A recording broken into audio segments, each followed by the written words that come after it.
Hello, digital marketers. I'm Ryder Meehan for DMRaider.com. I've got a review today for KWFinder by Mangools. So, what you'll find is this tool is really a supercharged, really sweet way to do keyword research more effectively, especially if you're doing it for SEO versus PPC.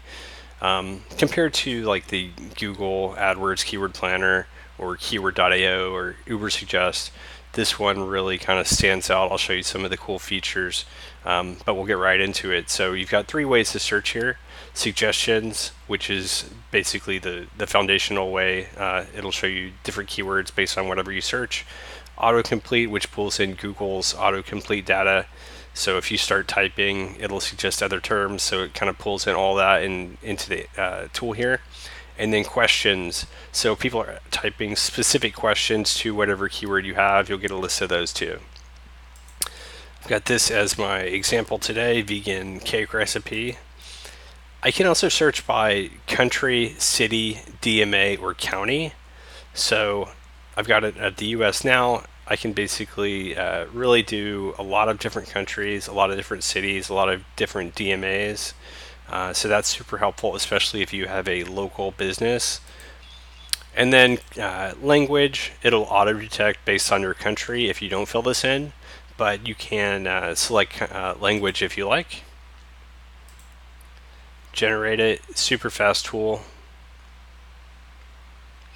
So this is the results we get after doing our search. A lot going on here, so I'll kind of talk through it. All the different keywords that it sort of suggests based on what I searched. It'll show me the trend. So this is over the last 12 months, how much this has grown. If it's a seasonal type search, like, maybe more people are baking cakes in November, December, I'd be able to see that here. It's bigger on this side. The number of searches each month, and this is based on the last 12 months of data. The cost per click I'd expect to pay if I bid on this on AdWords or Bing search. The PPC competition on a scale of 1 to 100, with 0 being no competition, max being extremely competitive, and then the keyword difficulty tool metric, which is definitely the biggest differentiator for KWFinder. Most of the other tools are going to show you the PPC competitive level, but not specific to SEO, so this is really big for me. You'll notice that some of them still have the search kind of icon. It only pulls in the difficulty if you click on this. So when you do, it basically goes in, pulls in who the top 10 are, how effective they are with their domain authority, their page rank authority, the number of links they have. It even shows you the number of Facebook shares they're getting.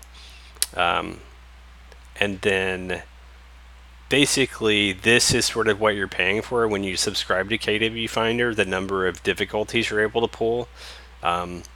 So you need to kind of be sparing with that. Don't do it for every keyword that doesn't make sense for your business. Then you'll notice this star.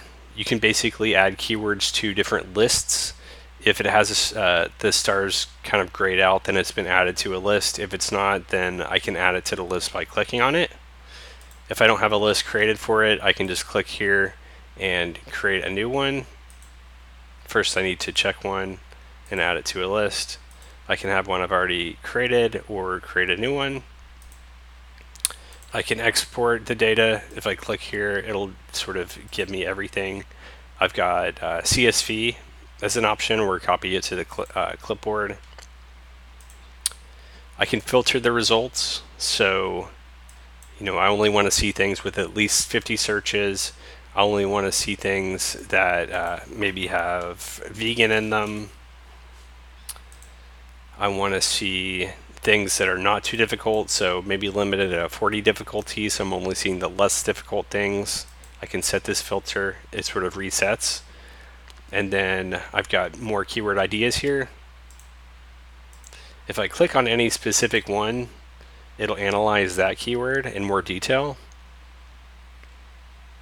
And let me see what the top 10 pages are that are ranking for the term. And that is basically it. If you want to do a bigger list of keywords rather than one at a time, you can use the import tool and just sort of paste your list here. If you have been going for a while and you kind of want to remember what you've already searched for, you've got the history tab here. So I can see all the things I've searched for historically. And then the pricing, it might be a bit of an investment if you're not doing keyword research on a really regular basis. But if you're like me, you're an SEO or you're SEM manager, or you're doing this every single day or nearly every day, this is probably a really good investment for you, knowing how important keyword research is. So you save a lot by going annual, I think about 30 or 40%. The most basic plan, which for me has been plenty, is $29 a month. If you buy it monthly, it bumps up to $49 a month. So I definitely say if you're going to go for it, go for annual. You can try this tool out for free. So there's a lifetime free account. You're limited to 3 searches per day, and you only get 50 keyword results per search. So fairly limited, but it's great to kind of get a taste of how the tool works. They also have a great knowledge center if you're figuring this out. And then you've got chat support, which I find is not online very often, but I've never really even needed it. The tool is pretty straightforward. For your price of $29 or whichever level you go with, you also get 2 other tools, which I won't review today, but I will review them later. You get the SERP checker and the SERP watcher, which are great for SEO. But that's it. I totally give KWFinder 2 thumbs up. I think it's a great tool, especially if you're doing keyword research on a regular